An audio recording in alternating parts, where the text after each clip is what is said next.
because it Oh, was supposed to be there Saturday. what's that? Because it was supposed to be here Saturday, so it went to his sister's.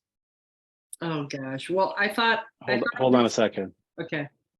She checked everything. She still thinks she doesn't have it. And then she said, "Didn't he say he went to a coffee shop?"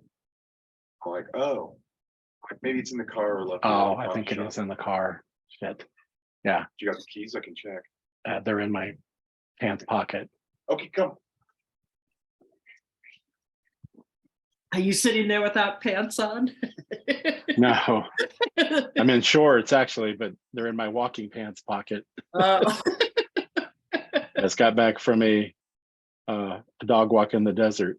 Oh gosh, wow. So your sister's not at the same house that you're at? His sister. Yeah, His sister lives here. in a different house. Yeah, yeah. Her Oh, they're- family lives.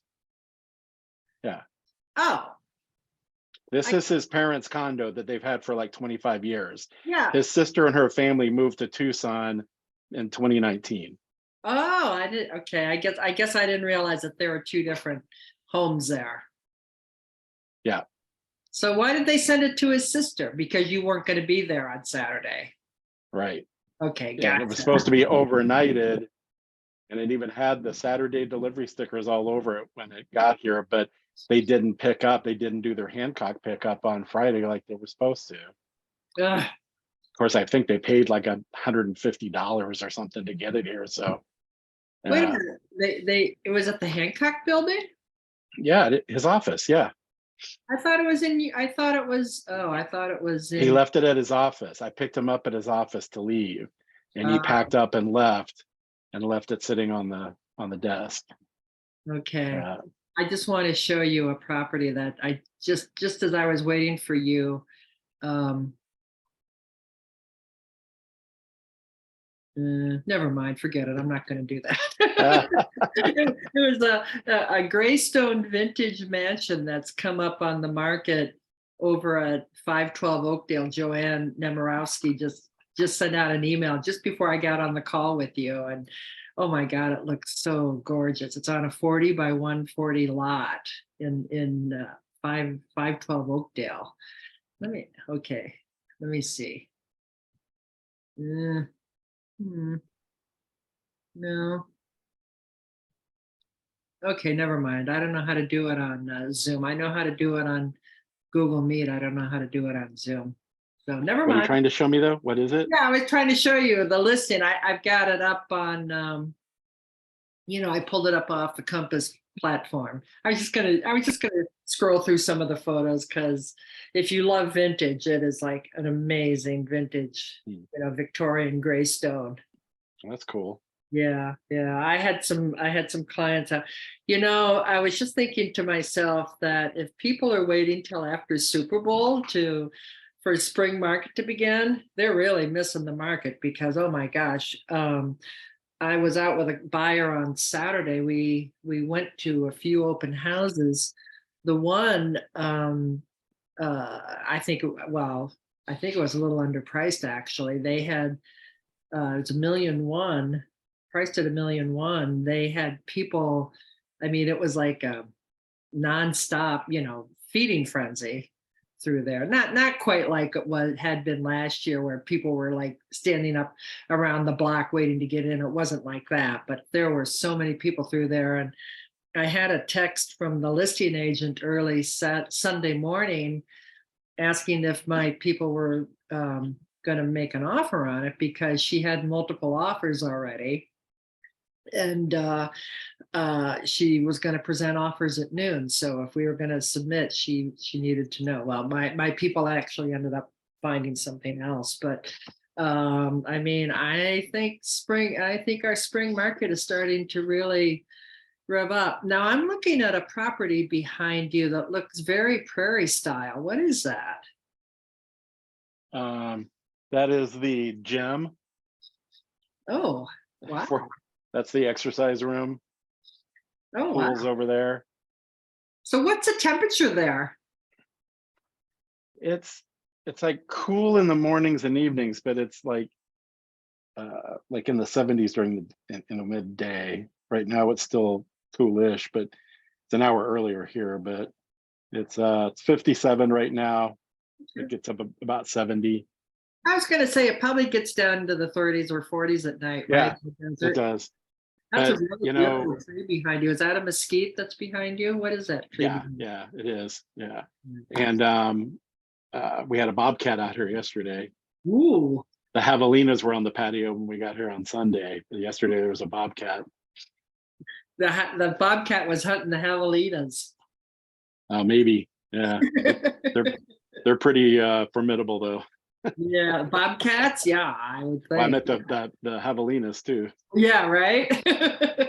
um, It's like 40, 50 degrees here though feels different than 40 or 50 degrees in oh no, it Chicago. has been so Yeah. humid here. The Yeah. humidity here is crazy. So yeah. Yeah. The dry cool is just a lot different.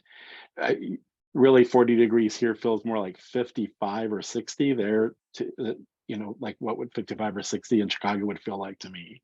Well, when it's 40 degrees out of that spring, yeah, or like we've had like in December and January, and it's like 70% humidity, and it's like you just cannot get warm. I mean, it doesn't matter how many layers you put on, it's like you cannot get warm. Yeah. Yeah. So yeah, no, I know that. So you got there Sunday night, right? In the afternoon, yeah, we got in. We met my nephew. We kind of come through downtown Tucson to get here. This is you have to come in from the south because you go around the mountains, and we're in Oro Valley, which is about 20, 30 minutes north of downtown. And so we met my nephew Reed for lunch, like about 2:15, 2:30. So we got in pretty decent hour. Yeah, and we're able to sit outside and have lunch with him and all. Yeah. Now, so this is your sister's son. He's at U of A. Yeah. Oh, he is. hmm Oh, okay. Wow. So both sides of the family are Yeah. and you guys are going to move there, right? Oh no, we're not moving here. We'd like to use the place more often though, so we're kind of fixing it up a little and getting all our our And do you little still share that with Stump's siblings? Because yeah, whoever wants to come. Yeah, Michelle's mom and dad are the only other ones that really use it. His sister, well, the one sister lives here already, and the other one used to come a lot, but she doesn't really come anymore. She hasn't been here in years, and so it's really just us. And his dad doesn't come anymore either, so it's really just us and his one yeah. sister and brother-in-law. Yeah, there are some people that are some friends of his sister that lives here are gonna rent it in between us leaving, and because they just sold their house. They're actually moving to Peoria, and the husband works for Caterpillar. So anyway, Okay. he's moving. They're moving to Peoria, and they just sold their house, and the kids aren't done with school. They're actually going to rent the place for a little while in between us. How is the market there? I haven't really had a chance to look into it since we were here. We were here in November 2020. We haven't been back then, so a little over 2 years. I mean, I've heard that like most of the country, it really took off, during late 2020 or, during 2021. So I'm curious, there's some little developments right around here up the street that we really liked. And we had looked at pricing and stuff just to see what it was last time. So I'm going to check it out just to see what has the increase been, in these 2 years and 2 months since we were here. It'll be interesting to see, but my guess is it's a pretty significant jump. Yeah, I would guess. I mean, I think a lot of Southern California people priced out of that market have. There's a lot of Californians here, Mhm. and a lot of Pacific Northwestern US and Canadians that spend time Actually, I here. just So had a client. We sold his condo here in Des Plaines, and he's been down in Ensenada, Mexico, which is probably, I don't know, maybe 30 miles south of Tijuana, on the Baja Peninsula. There's a lot of American and Canadian expats that move there. And I'm not sure how you get there because I was trying to find out how he was having real phone problems and Uh, whatnot. So he was talking about driving up to San Diego, but I think it's a hub, just not that it's so far, but because of the what you road. have to drive on and around and all that. Right. Yeah. Yeah, Yeah. right. So it might Yeah, actually, there is I don't know if you can you see the mountains through there? kind of, yeah. It looks like a So kind of a shadow in the background, but yeah. yeah.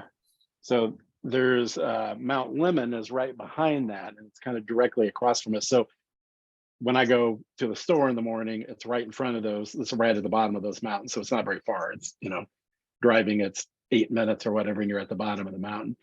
And Mount Lemon, we're going to go to either this weekend or next weekend with my nephew, is behind that. It's kind of like a ski area up there, and there's a town that we're going to go to called Winter Haven. But it takes like an hour and 45 minutes to get there because you have to go down the downtown Tucson and around the mountains Oh and then gosh. up. And we could practically see it from here, but yeah, it's kind of, and getting to Tucson is a lot like that too, because you have to dip all the way down to like Las Cruces, El Paso, follow the Mexican border, to get Oh, around the mountains and then come back up. So that's why you come in from the south. And we have, even though we're north toward Phoenix, yeah, and the same thing, because Phoenix is north but west of here, you'd have to go around and then down and back. So it's blocked huh. off by the mountain. So I'm sure it's very similar in Baja that you've got stuff, not only 2-lane roads and that aren't great and can't go really fast, but there's probably a lot of geography you've got to get around. Right, right, right. Um, but anyway, he was there in most of February, and they had all that cold weather. Well, they had all the rain and all the cold weather in California, remember? And they call it, what did they call it? They called it a uh, some kind of environmental river. No, Oh, the what did they yeah, call it?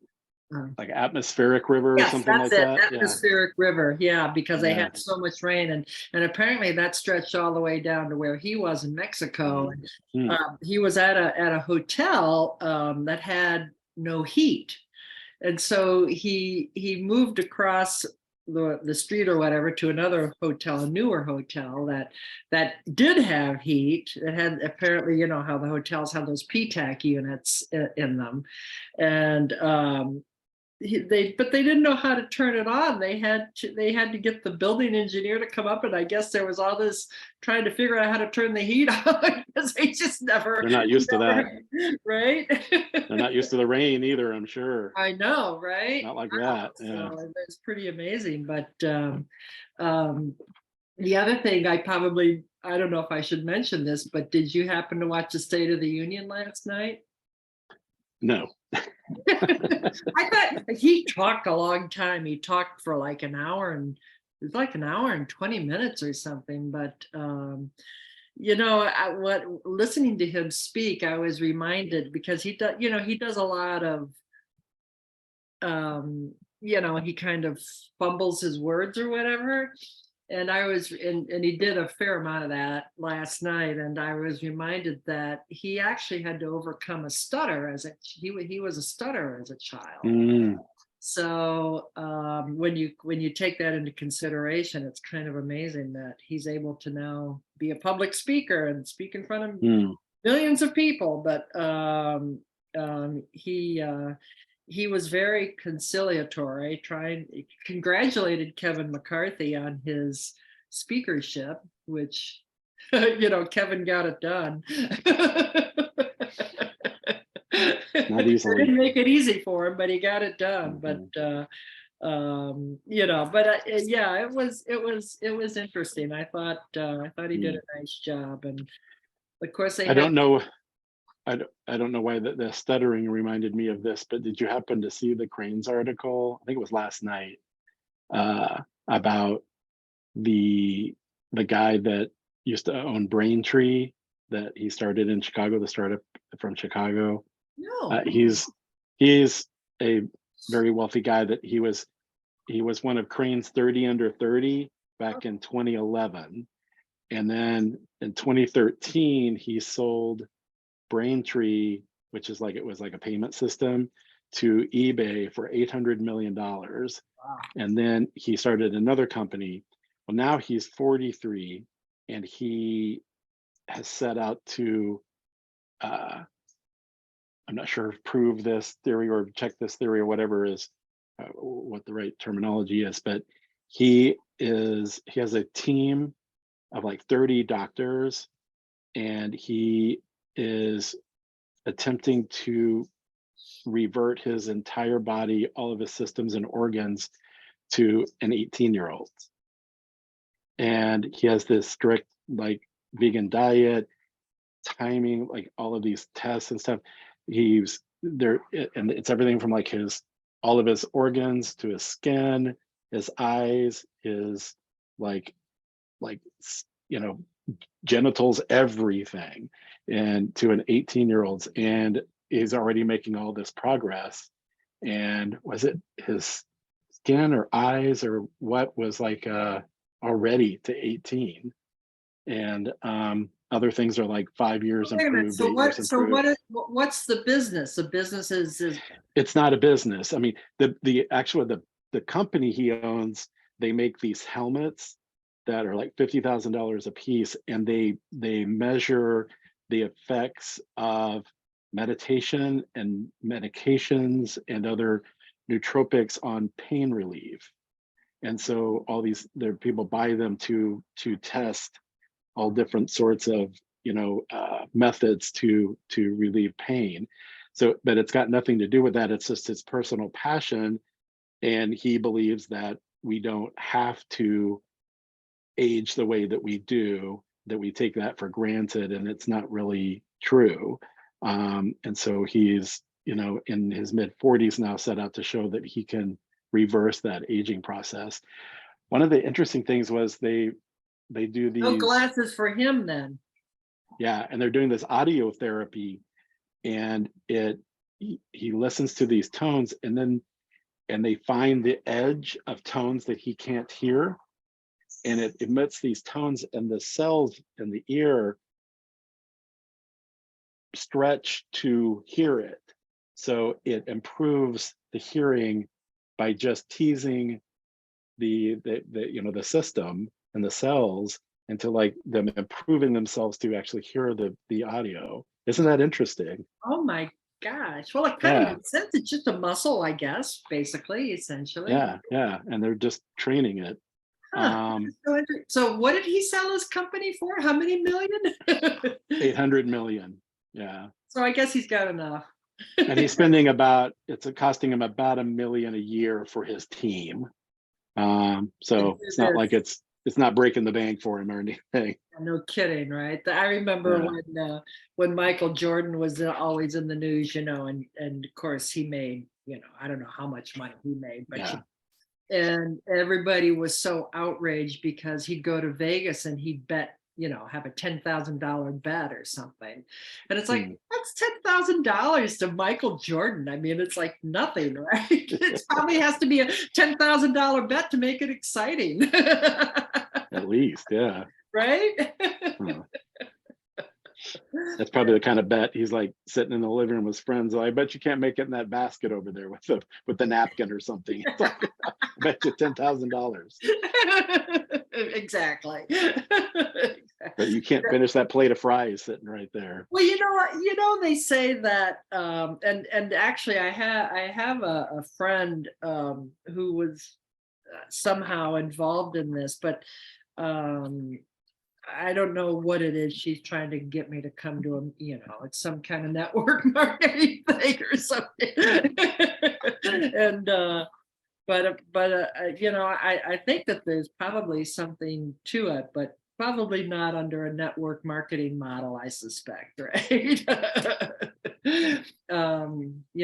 Vitamins or whatever that you take, Yeah, this guy's on a lot of that. I think they said in the morning he takes like 3 dozen sorts of vitamins and minerals and stuff. He's on a strict vegan diet. I'm sure it's like very strict. He has to go to bed at exactly the same time. He gets up at 5 a.m. There is an hour of exercise, and then 3 times a week there's like high intensity exercise. But I don't know. It's just kind of fascinating So that. this was in this Cranes article you saw this Mhm. morning? And what is his No, name? it was last night. It was last night. And what's his name again? I'm gonna have to dig this I don't up. remember. I think it's something Johnson. It was in one of the Cranes like alerts last night, Hmm. Well, yesterday afternoon. Cranes is, we'll probably get the alert a half a dozen times before they stop Mm. telling us about Depends it. on how many people open it or don't open it. Yeah. Oh, is that what it Yeah. depends on? Huh, interesting.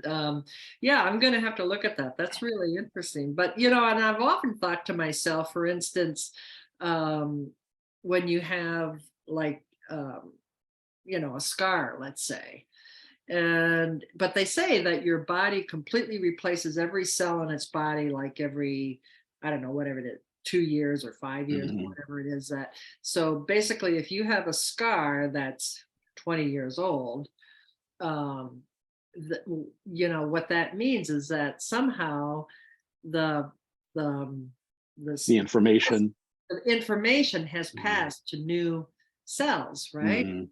I mean, and it's interesting because the scar will fade, obviously, so it doesn't Mhm. pass perfectly. So I remember when I was a kid in high school science class, and they were talking about the molecules and how they're not, you know, nothing is solid. It's all and so I had this question for the teacher, and it's it still to this day perplexes me, but I think it's somewhat related to what you're talking about. And I said, well, if this piece of paper I have is just molecules bouncing around, how come when I fold it, increase it, that it won't go back to how it was, Oh, and she attempted to explain it, but I don't believe she understood it herself. yeah, And she probably like, yeah, why doesn't it go back? yeah, yeah. But I think it was related to that the elasticity or whatever is related to the information that, like, it's been told, okay, now we go this way or something like that. Now we vibrate this way. But it wasn't a very satisfactory explanation. But I do believe it's somewhat related to what you're talking about the cells working the same way. Yeah. Yeah. And that information is now here's what we're like. Here's what our cells are now like. We're like this scar, so, but I don't know. All right. So if somebody can get the answer to that, email it We're over just we're to us. just real estate agents. What do we know? What do we know? If somebody knows the answer to this, send it over to us, and then next week we will read your answer and give you Give credit. you credit. So on that happy note, we will see you next Monday, right? You're all set Yes. up now. You're all operating. I believe so. We'll get back under our normal time, and we'll see you next Monday. All right. Have a good week.